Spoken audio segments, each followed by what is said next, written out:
Peace, family. It's your brother, Marc Lamont Hill. Welcome to Night School every night here, Monday to Friday on the Marc Lamont Hill official YouTube channel. We do Night School where we talk about the most intense debate, the most urgent ideas, the most pressing matters going on in the world. It's not a podcast. It's not a TV show. It is a global classroom. And today we are here with a very special guest. Every 4 years, we have a conversation about who is going to occupy the White House. And every 4 years, we also have a conversation about how disappointing, frustrating, irritating, unacceptable those two choices are. Enter the third party. There are third-party candidates, there are independent candidates, whatever you want to call them, who consistently speak about the limitations of a two-party system, who have the courage and the voice to actually challenge the most fundamentally flawed aspects of our society. And sometimes they get celebrated. Sometimes they get criticized. Sometimes they get scapegoated. Sometimes they get all three. And the person I want to introduce today is somebody who has been on the side of independent politics, radical politics, Green Party politics for a very long time. She's a dear friend and a comrade, and someone who I have deep admiration for. Jill Stein is with us tonight. Jill, good to see you. It's really great to see you, Mark. Just so appreciate everything you're doing. Right back at you, everything you just said. You're once again running for the presidency. You are officially now the 2024 Green Party nominee, Green Party candidate for the presidency. Why this campaign? Why now? Oh, man, I'd just say more than ever on all counts. We've been ahead of the curve. By we, I mean Green Party, I mean you, I mean those of us who are not walking around brain dead or sort of blind to what's actually happening in the world. We're in all-out crisis in every dimension of our lives. And it's hitting the fan right now. It's all hitting the fan because, 50% of renters can't afford to keep a roof over their heads. They are, officially economically stressed. Worse than that in New York, it's people are paying like 60% of their income as opposed to 30%. That's where it becomes to be stressful. It's just totally off the charts. And the Democrats want to, roll back rent control in New York City. Millions upon millions of Americans don't have health care, can't put food on the table, don't have access to healthy food, are living in food deserts, are mired in student debt and medical debt, and have lousy jobs that don't pay anywhere near a living wage. We ought to have at least a $20 an hour minimum wage, if not 25. It's outrageous. And yet our criminal misleaders are squandering half of our congressional budget on endless wars, genocidal war in Israel, Gaza, and it's like genocidal war verging on nuclear war in at least 3 areas of the world. This is where our resources are going. And, and we're looking at rising fascism. We don't have to wait for Donald Trump. Joe Biden is calling out the riot police to create a riot, and they are being sent against protesters. I'm sure you've been in the target hairs on some of that. People are being brutally beaten without any provocation whatsoever, in order to silence the majority opinion, the majority of opinion of Americans, the majority opinion of the world, the rulings of the world's highest ethical and legal bodies, say this is a criminal enterprise taking place now in this genocidal war against the people of Palestine. And and there's an all-out effort going on now to silence that and intimidate it and, label it domestic terrorism. What we're seeing in Gaza is it's kind of like a microcosm of what's wrong with empire, and we live in a world right now where our resources are being devoted to empire and they're being taken away from the American people. So that's why we have to do this, and this was just kind of blossoming at the time that our presidential slot was vacated when Dr. West decided he wanted to run independently, which I totally understand. For someone who doesn't have a relationship with a party, you don't want to first build a relationship with a party while you're running for president. That's like virtually impossible to do. It's a very high stress time, and you need to have pre-existing relationships with people et cetera, in order for it to work. And so it wasn't working out for him, and he decided to go his own way. And we had an open spot, which we had to fill very quickly if we were going to salvage our ballot lines. And we have developed those ballot lines over decades and have the capacity and the skills and a very decentralized political movement that watchdogs those ballot lines and maintains them. And, we had 3 weeks to figure out how we were going to fill that gap. It's an impossible task in 3 weeks to figure out how to choose the right person, get that person to agree, and then mobilize. I mean, what made the party or you or both decide that you were the right choice? I mean, there are people who would say, look, you ran in 12, you ran in 16, successful in lots of ways in terms of the strategic and tactical goals of the party. But to the American public, this is your third bite at the apple. It's someone else's turn, or just maybe you're not the person that the public wants to vote for right now. Yeah, I mean, it was clear to the party that in 3 weeks, we could not bring up someone who hadn't done this before. So we needed basically a candidate who could mobilize a team very quickly and who understood how this outrageous and toxic game is played. And and someone whose views are in line with the Green Party right now. So that meant basically either Ajamu or myself. And I went to bat to try to get Ajamu to step up to the plate. That's always going to be the choice. I was like, he was the VP nominee with you in 2016. Oh, yeah. We love him. He's great. I thought he was the person, that kind of the next person to do it. And he and I had a big fight about this that went on for, I'd say, 2 weeks, because that, we had to lock in by then. And basically he won the argument. I was trying to get him to run and he was trying to get me to run. And he just flat out won that argument, mainly because he refused. He just refused. Was it like a persuasive argument? He just said, I'm not doing it. Exactly. Yeah. One way to do it. Yeah. So it was like, for me, it's like, I wasn't going to run. I've done my part, and my family, quite frankly, is ready for me to do some other things. And so it was like a question of, am I going to let 2 decades worth of work go down the drain? Because if you don't use it, you will lose it. And the Greens were not running a full bore campaign at a time, which is a perfect storm, really, for political transition. The Greens have been ahead of the curve on all of the issues, actually. And that curve has caught up to us. There are a lot of people who are seeing the light right now, who've really had it. Genocide is a red line for a whole lot of people, including lifelong Democrats. And, to me, like, it was just like, there's no way we could not run. It's like everything we've done for the last 2 decades, at least, has laid the groundwork for what is happening now. And now that we're, poised to really springboard forward in an unbelievable, mind-boggling way that could actually lead to the White House. When you have 3 genocidal candidates that are all splitting the genocide vote, and you only have 1 candidate on the ballot, which is a real choice. For the audience, the third you're talking about is RFK?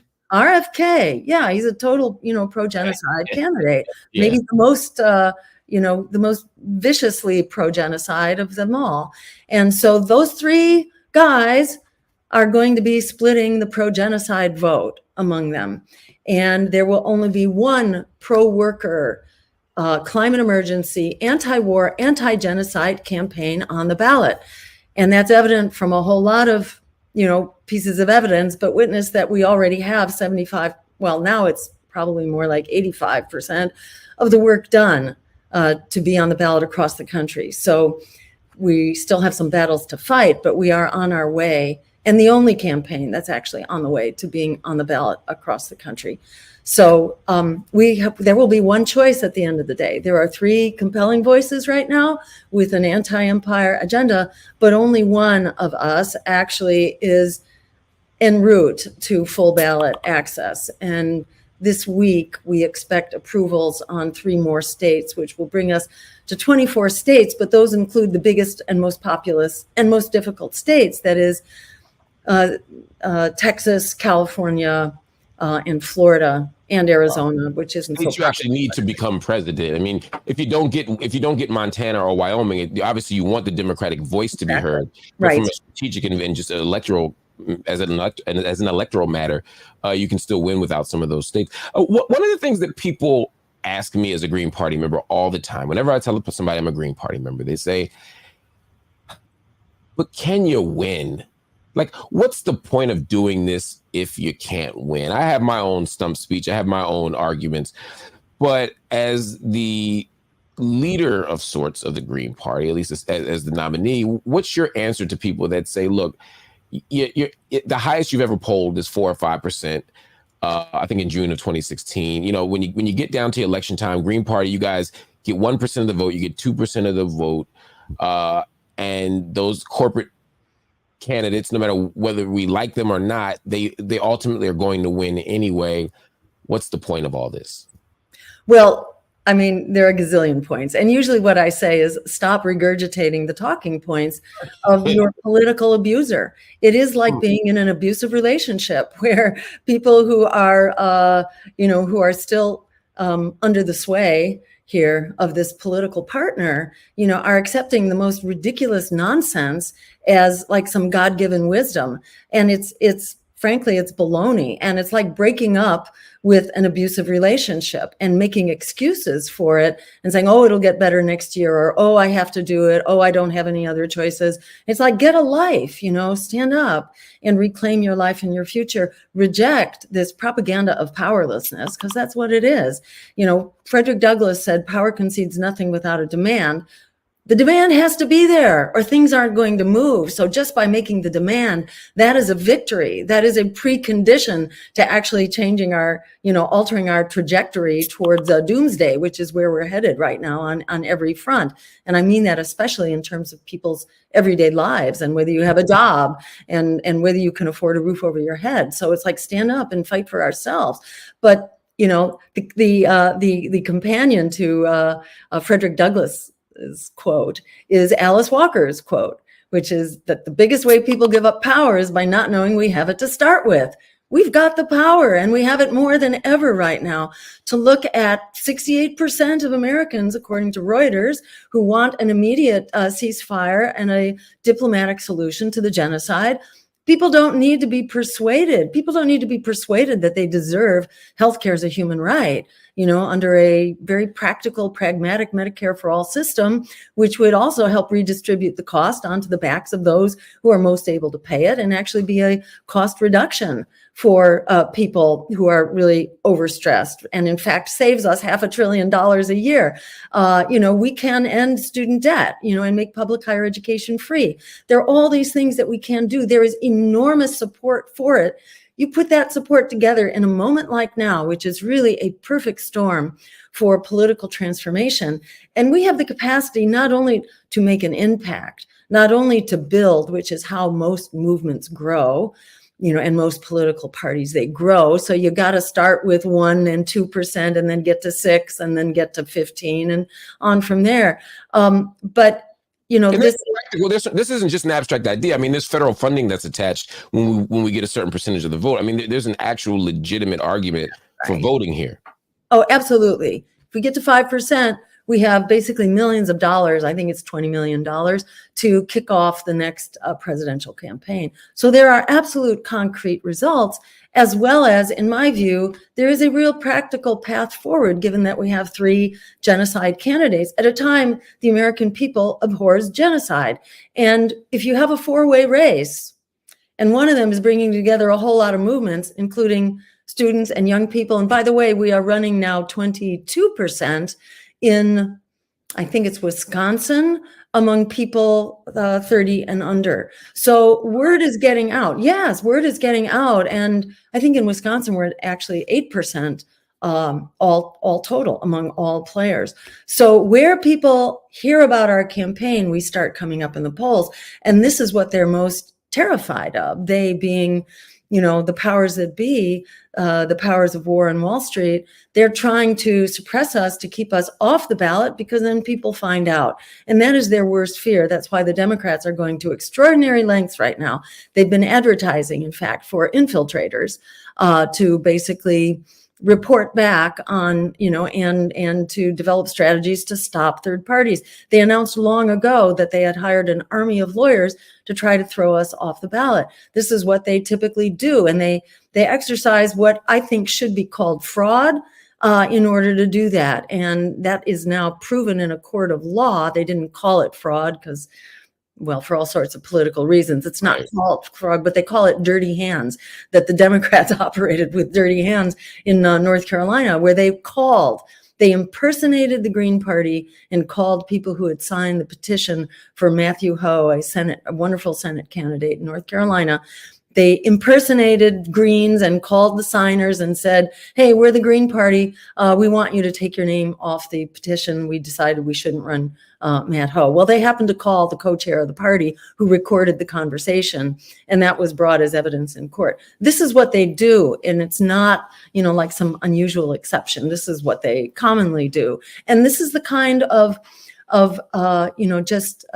dirty tricks and corruption that the Democratic Party has to resort to in order, because they're terrified of actually having to face the music and have a debate and be held to account. And that's actually what we need to do in this election. It's a perfect time for it. I have people who watch this show every day who agree with everything that I say, who agree with everything you just said. And they say, to your point, I'm afraid. And when we look at the campaign right now, and we look at the polls right now, Trump is winning. Trump is up by 4 points in a race that has you, Kennedy, Cornell West, taking up significant amounts of votes. And people are saying, if we keep in this direction, we get Trump back. And if we keep in this direction, we just lost the Supreme Court, women's access to reproductive rights and freedoms, people's access to affirmative action. These things have died because of Trump. These things have, and the Trump Supreme Court. We believe in it, but we have to be pragmatic. We have to be practical.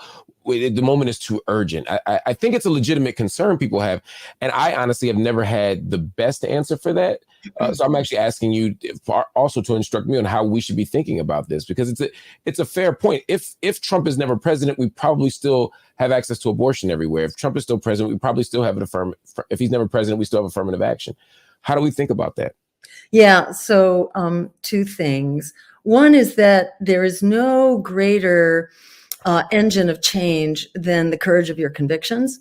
And having the courage of our convictions and daring to stand up for it and to fight for something, not against what we hate, but for what we want. There's nothing more empowering politically than doing that.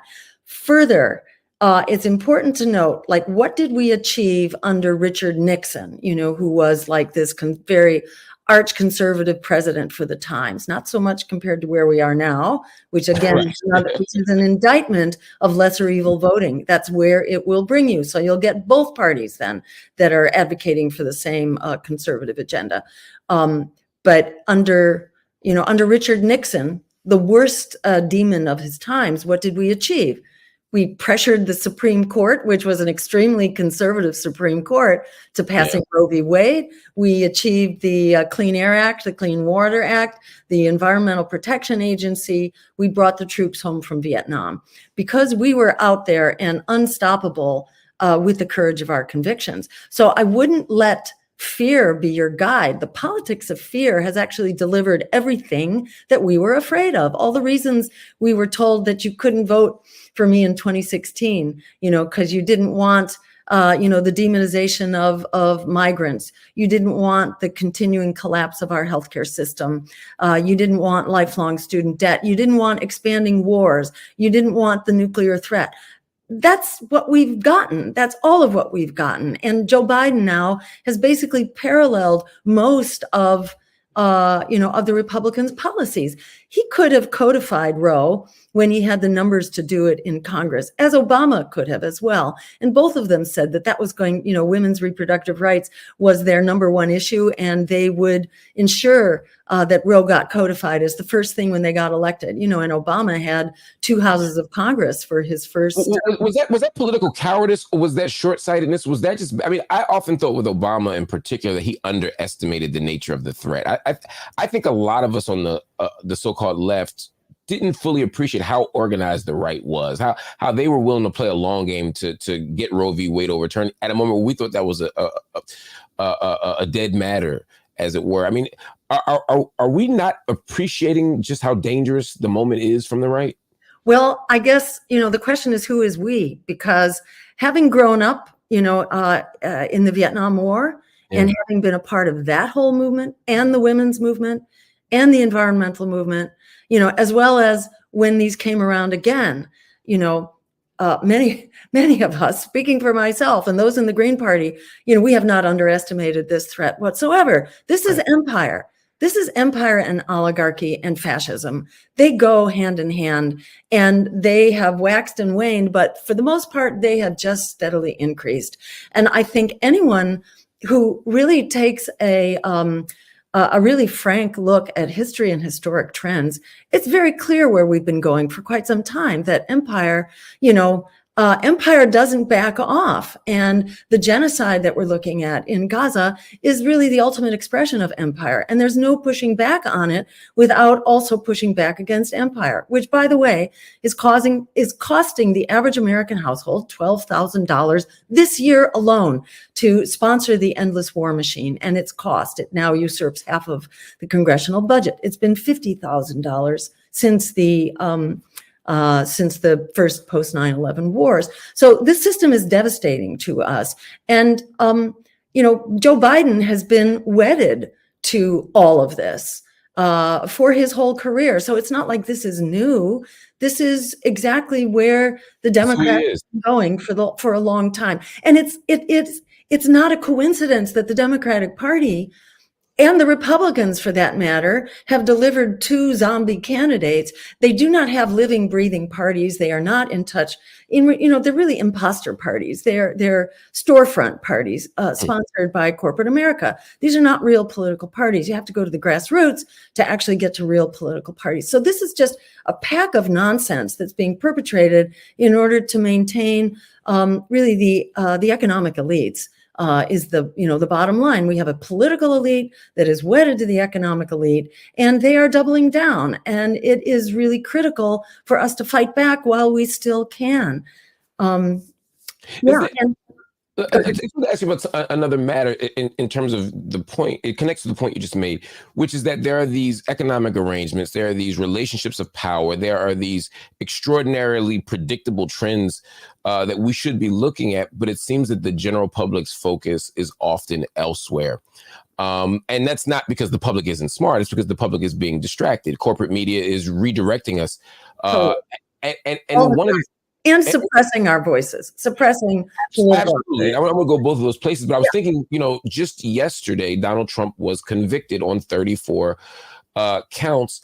And that's all we're talking about in the news. And I get the visceral pleasure of watching someone like Donald Trump look defeated. I get the idea of saying finally he's being held accountable for something. As an abolitionist, I don't love the criminal legal system being the mechanism for that, but I do at least understand why someone would get joy out of watching that moment.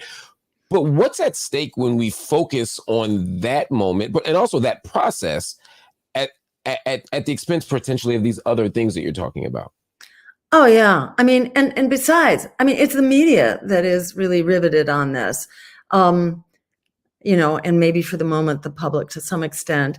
But, the public, number one, has no faith in our court system, to start with, and really doesn't have faith in our political parties either. So and has no faith in our media. Over half of Americans believe that the media is intentionally misleading them, which they are. So it's like this decision is just, it's kind of lipstick on a pig in a way. It's like, who cares? Because number one, yes, he's as guilty as sin on everything. The guy's just a crook. But number two, the indictments are political, so it's like damned if you do and damned if you don't. Who cares? And that's the scary part for me, right? Donald Trump did everything they said he did. I have no doubt about that. But this feels like a political indictment. This feels like political retribution. Should we be speaking out against that more, or do we just say, hey, let this one go? In my view, we have to get, if we had infinite resources and money, yeah, there's a lot we could speak out about. But given that we have, by we, I mean the public interest, we have limited resources here. We have to really focus, I think, on the source of the problem.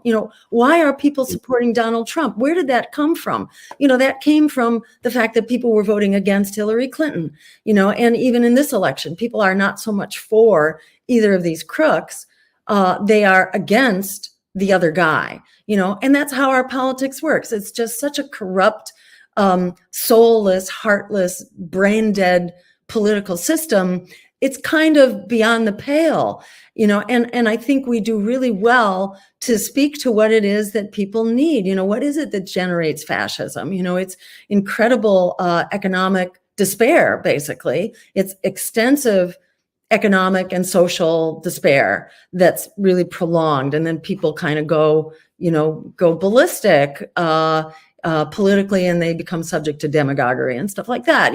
That's kind of what's generating fascism. You have to speak to the basic economic drivers of this crisis. We have to start providing jobs and an economic bill of rights and healthcare, and ending student debt, providing free public higher education. We have to start repairing the incredible wounds that people are walking around with. People are walking around really with fatal wounds that become, mental health, but bigger than mental health. This becomes political health and community health. It's all kind of on life support at the moment. And we have to dig down to really reviving our sense of community and the politics of community and the art of community and the music, and just declaring and being, meaningful social entities, whether that's families, communities, the political body, whatever. We have to start kind of like affirming life and community and justice. And you can't get one without the other, and that's basically what our agenda is about as Greens, people, planet, and peace over profit. And you have to speak to the community where you are, where they are hurting the most, and where they're ready to move. And politics here just makes all of that impossible. Go ahead. For sure. Let me push you on one point, though. And this is a challenge that I have had, even as a Green Party member sometimes, to be honest, is that I agree with everything you just said. My concern is that sometimes there's a gap between what those community needs and that vision of engaging community and what we're doing on the ground. In particular, lots of folk, when I travel around this country, see the Green Party as spoilers. We show up for national elections, we show up and we run for president, and then we go back home. And what would it mean for us to be part of more city council elections, more mayoral elections, more gubernatorial elections, like the one you obviously did? You run for governor more than once. And through those campaigns and other things besides running for office, we could actually engage community's needs and have community be more invested in our actual agenda and mission, and not just see us as people who are kind of screaming from the cheap seats at the powerful, but actually have a mission and an agenda and are a legitimate sort of source of political transformation. What do you make of that, of that sense? Oh, that's absolutely right. And unbeknownst to you, perhaps you've just described the agenda of the Green Party. We are all about local engagement. This is not known for people because it is suppressed, because it's not covered. But actually, we've had over 1,000. What I'm saying is people on the ground in the cities oftentimes are saying, I don't see, like, I'm in Philadelphia, and I talk to people all the time about Green Party politics, and people are always like, but where are you? I don't see you. I see this people, I see this person. I think that's a legitimate critique to some extent. Oh, yes. But there are some cities in which it's absolutely impossible because the Democrats totally occupy the airwaves. And so where we successfully run for office, like we have a school committee member in Holyoke, Massachusetts now. We have a terrific school committee member. We have a chairman of the Board of Selectmen in Whately, Massachusetts. It tends to be the out-of-the-way places where the Democratic Party does not have a stranglehold. We've run fabulous candidates in New York City. Sure. Yeah, and we have actually in Philadelphia as well. Sherry Hunkela was a candidate for state rep, and we get crushed. Where we can attain visibility, they focus their dirty tricks. They are out, with the same kind of imposters and fraudsters and corrupt practices that they bring to our presidential races. They do that at all levels, especially in the bigger cities. What does that look like in city politics, just so people can get it concretely? You're saying making sure people don't get on the ballot. Well, let me tell you about Chuck Turner, who was one of my mentors in Boston. He was on the city council. He was and we actually had a member of the state legislature, Mel King, who was an incredible, he established the Rainbow Coalition, which was the knockoff from the Black Panthers. And with Mel King, we brought the Greens and the Rainbow Coalition together and created the Green Rainbow Party, which is the Green Party affiliate in Massachusetts. But Mel he ran for mayor, in fact, he came the closest of anyone in his era as a person of color to winning the mayoral race in Boston. And that totally freaked the living daylights out of the Democrats. In Mel's wake, Chuck Turner was our representative on the city council in Boston, doing amazing, wonderful things. He was really the radical driving force as a member of the Green Rainbow Party. What they did to Chuck Turner was basically initiate an FBI sting and put him into jail for 3 years. Wow. Yeah. Wow. And that's what they do. This is how they work. The same forces that they have used against the Black Panthers, outright assassinations and COINTELPRO, that lives on. That lives on against the Greens and against other independent third parties, against socialists, against anyone. The same kind of sting, effectively, though it wasn't a sting, but it was a propaganda campaign to bring down Jeremy Corbyn when he was close to winning the in the UK. He was running, I think, for the prime minister in the UK. He was very close, and they brought him down with this false these false charges of anti-Semitism, which was basically all about Palestine. You know what that's about. They brought him down with essentially a manufactured propaganda campaign. So every time the Greens attain, potential higher office, they come after you, as they did to me, and they accused me of being a Russian asset. And I was investigated for 3 years in the Senate Intelligence Committee. You're guilty until you prove yourself innocent when they start investigating you. So that's why we could not capture and harness the power of the 2016 election, which was a big infusion. It was huge. And I was waylaid for the next 3 years to basically fight in order not to be criminalized by the Senate Intelligence Committee. And that brought the Green Party to a standstill because there were all sorts of infiltrators going on in the Green Party as well to create these false factions that create infighting. This is how they work. What's different now is that we've been through the ringer here. We've been through the mill, and we're a little bit more, what shall we say? We're less naive, and we're a little more, we can operate with a whole lot more foresight and strategy about how to handle these challenges.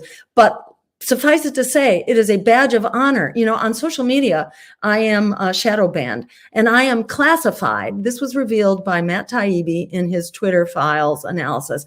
I am classified along with WikiLeaks.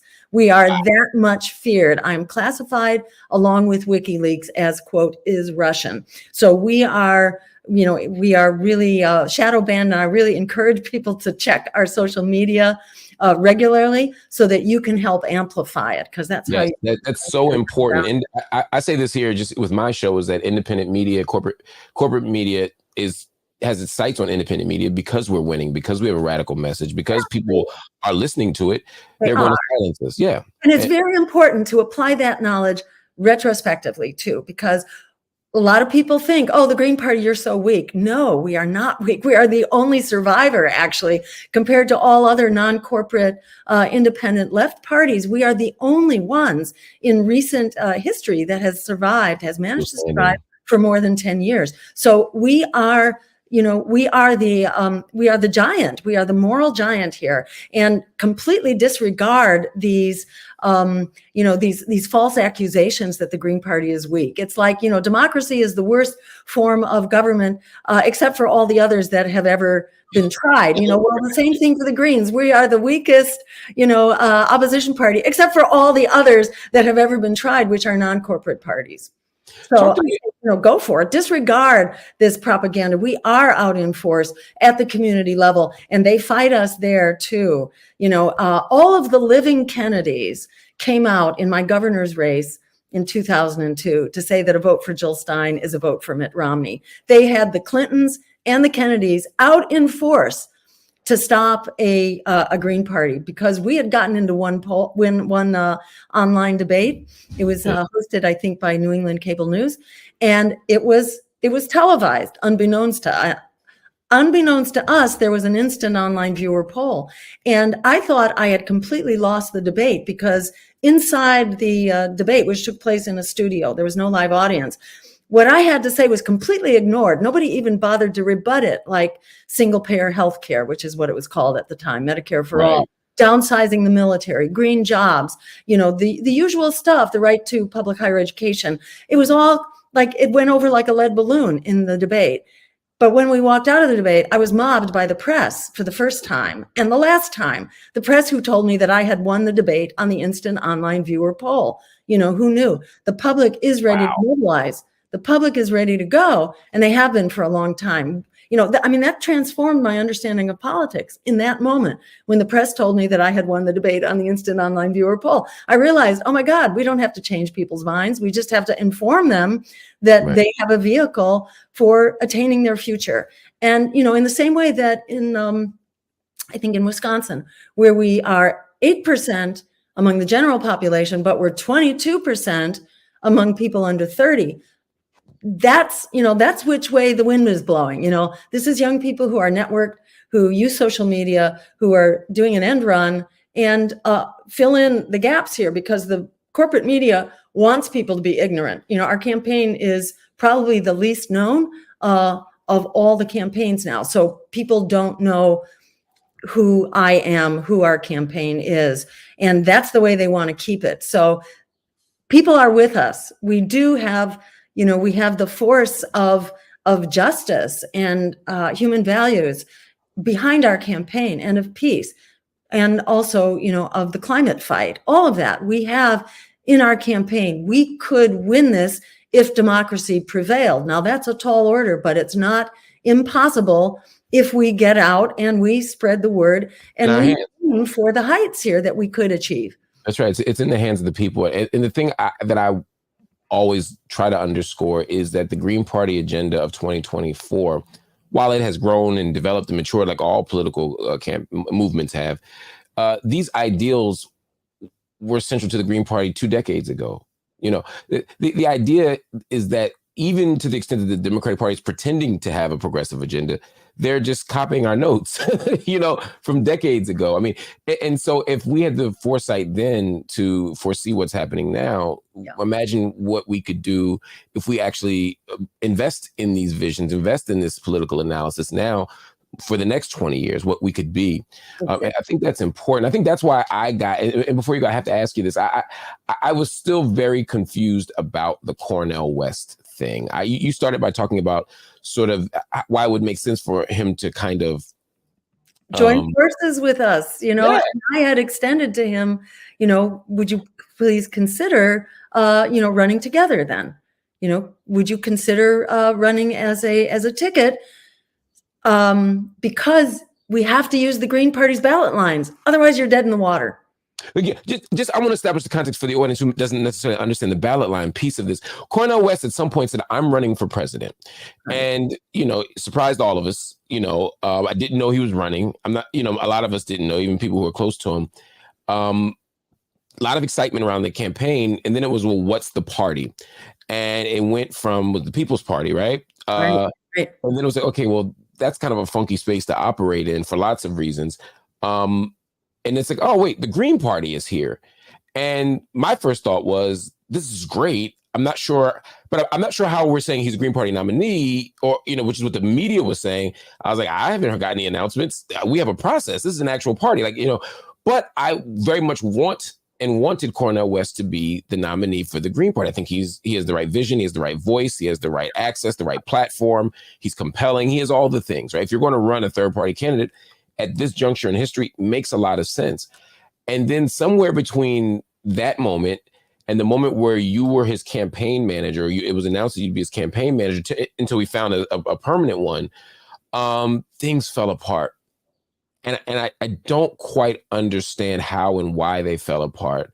Talk to me a little bit about what happened. Yeah, so Chris Hedges, myself, and Ajamu, when we heard that Cornell was probably going to be what we heard was his interview with Amy Goodman on Democracy Now! While he was still with the People's Party, and she really held his feet to the fire about that, and he didn't have any answer to it. He just, it was a disaster. So we got in touch with him after that and said, you really need to deal with these problems. And at the time, he was kind of having a meltdown with the People's Party as well. So he kind of wanted out. And, we offered him another place, where we had kind of the same agenda. We had a lot of experience working together. Ajamu was ecstatic.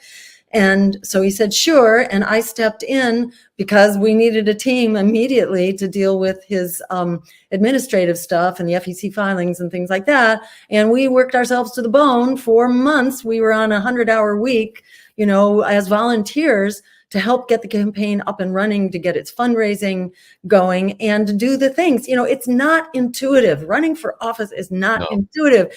And even if you're well informed, unless you've done it a couple of times and had a front row seat, if not the candidate, as part of the staff or a key volunteer, you can't just be a spokesperson. It's not about being a talking head. You have to know how to work with a team and to anticipate the kinds of barbs and bombs that are going to come your way. You have to know how to anticipate them and to read them when they're happening. So he needed an experienced team, which is what we tried to pull together. But then it was clear, no, he wanted kind of people he had more trust in, that he knew, people that he was more familiar with. So it was clear that we had very different ideas about how this thing would be managed. So I pulled back. Because I really wanted to hire people who had experience in this stuff, and he didn't feel that way. What was your sense that he actually wanted to happen? He wanted to hire people that he trusted. But I mean, are we talking academics? Are we talking movement folk who just haven't done political campaigns? What does that mean? Trust could, a trusted network could be lots of different people.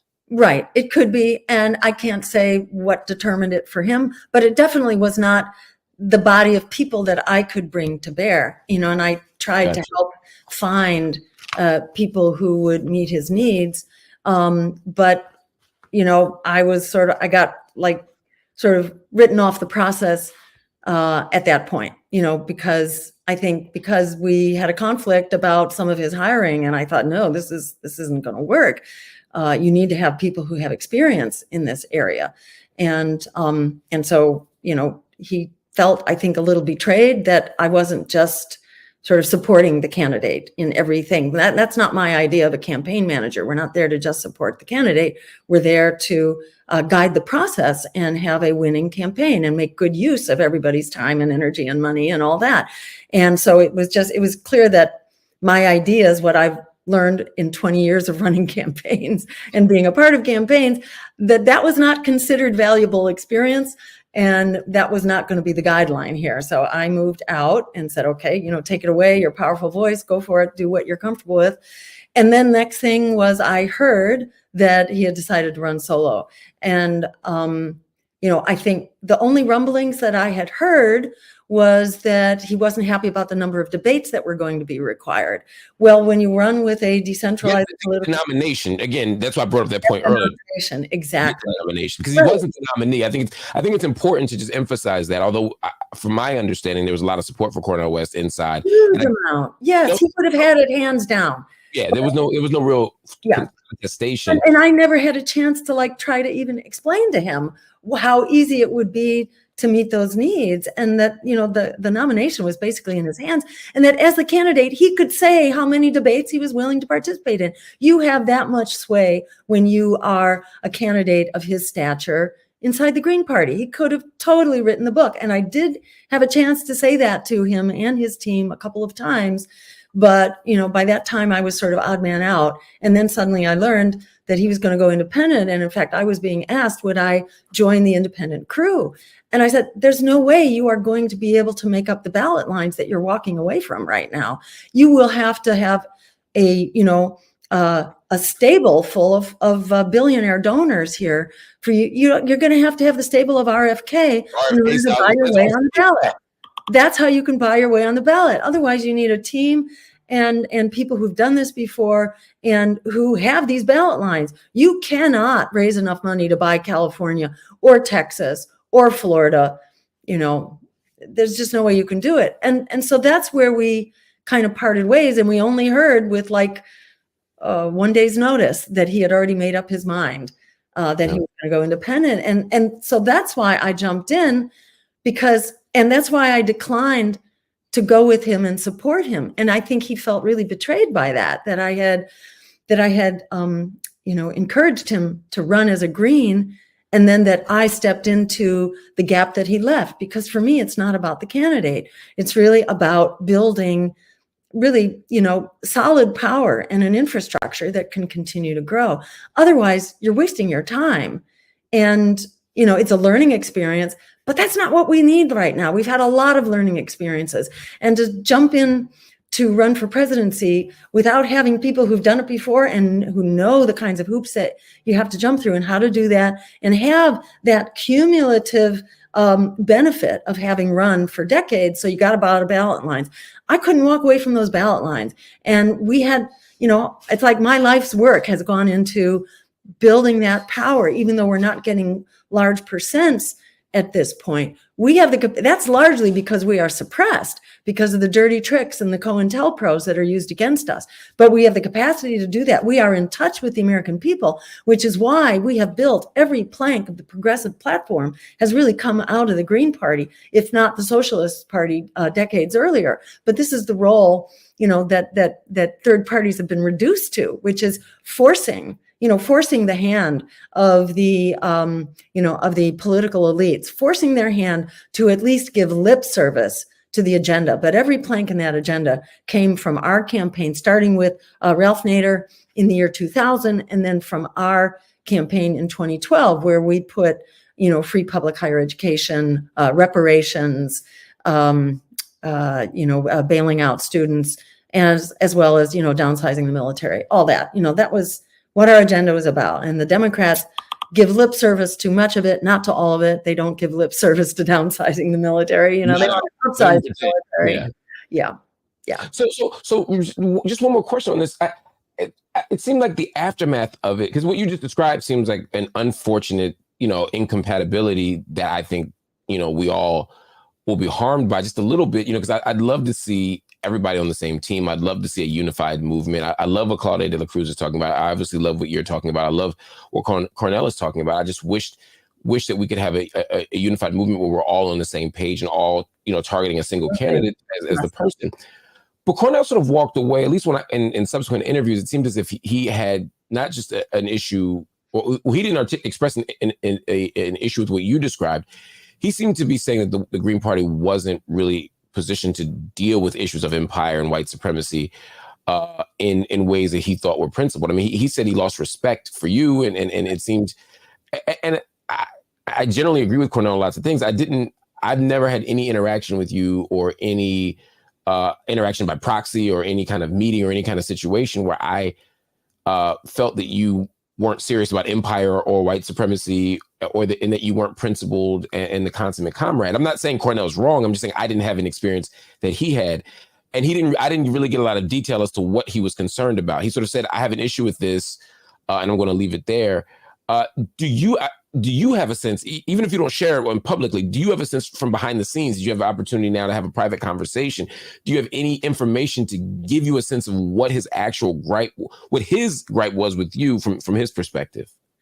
I mean, what I described earlier is that we had a very minor professional level difference of opinion about hiring. That's a dime a dozen. That shouldn't trip you up. And then, the fact that I I jumped in to run for office to fill the vacancy that he had left. I think he felt betrayed by that. And I think his feelings are hurt. And I've tried to have conversations with him, and he will not. He will not. He will not be on a platform with me. He really will not have contact with me. If I send a letter, he doesn't respond. If I make an overture in public, he won't respond. So I read this, as a parent, I read this as somebody's got their feelings hurt here. And, I've tried to articulate that and to apologize, if his feelings were hurt. But I think that was a misunderstanding from the start. I've been about building power here, not about faithfulness to one candidate. I think it was from the start, I was trying to build a party here and a movement. Of course, Cornell would probably say it wasn't my feelings that were hurt. I actually have a substantive material issue.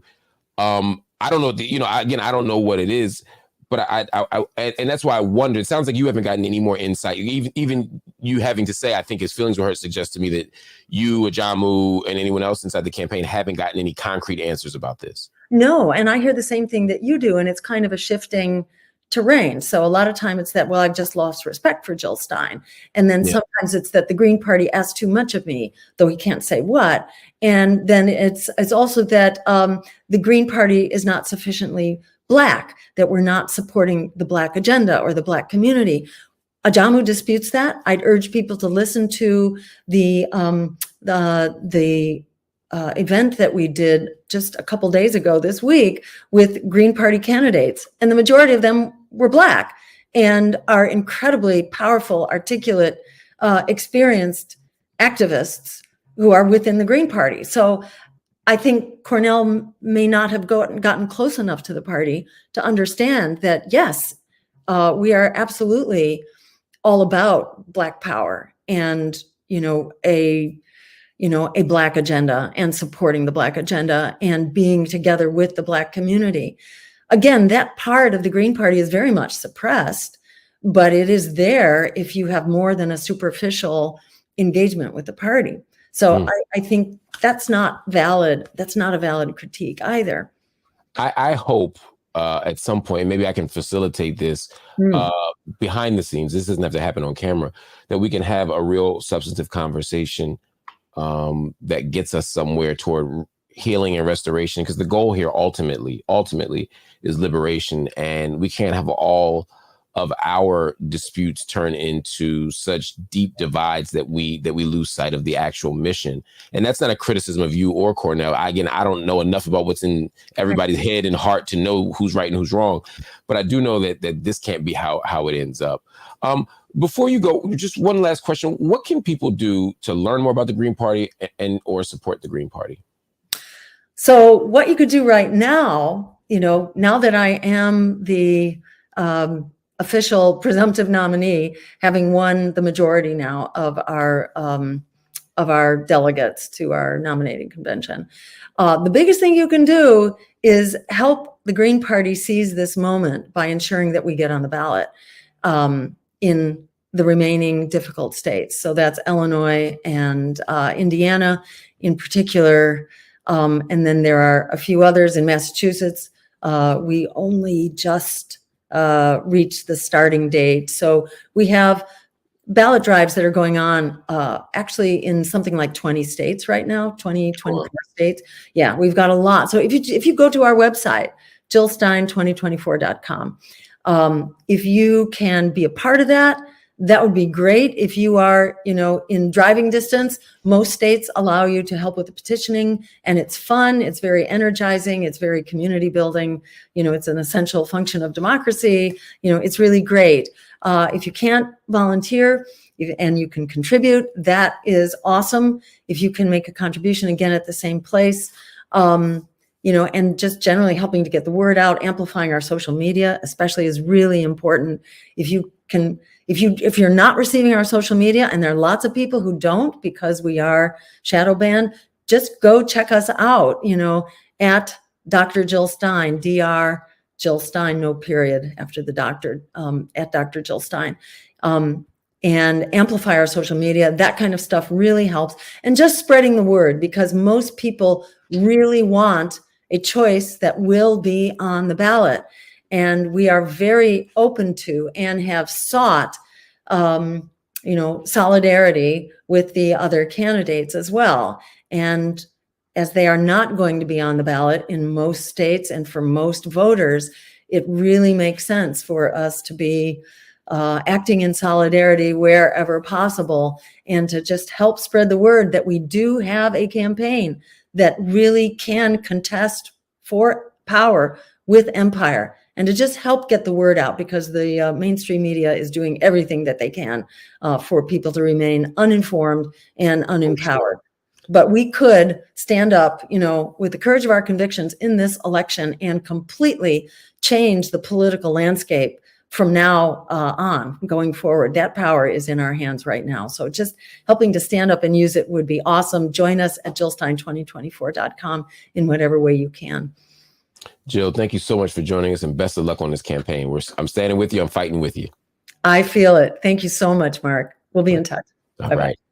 Everybody, that was Jill Stein, 2024 Green Party candidate for president. We're going to do our best to get the other independent candidates on here too, so that they can articulate a radical, progressive, future-looking vision of what our nation, what our movement, and what our liberation struggle could look like.